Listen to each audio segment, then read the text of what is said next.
Welcome to Kenton's videos. Enjoy the video. You start by closing GTA Online and any launchers. This forces a fresh connection. Then, reboot your console or PC and power cycle your router. Wait 30 seconds to clear caches. Once done, confirm your ISP connection speed and make sure Rockstar servers are reachable. A server outage causes many errors. If you use VPNs or proxies, disable them now.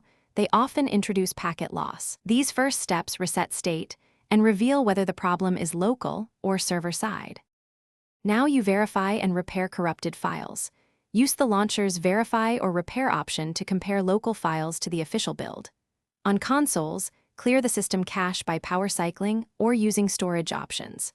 Once done, delete temporary PC files or user settings that could be corrupt, then relaunch the launcher. If verification reports missing or bad files, reinstall only the affected patch or the whole game, depending on size. These steps fix file corruption that causes load errors or crashes. Finish by optimizing network and account settings. Set NAT to open and forward Rockstar ports if possible. This reduces matchmaking errors. Remove mods and test with a clean profile because mod conflicts frequently break online sessions. Once done, switch to a wired connection and clear router DNS to eliminate ISP-level caching issues.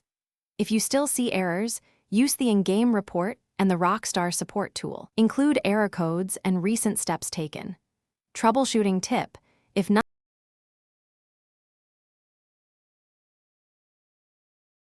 Thanks for watching. Consider subscribing if we helped you.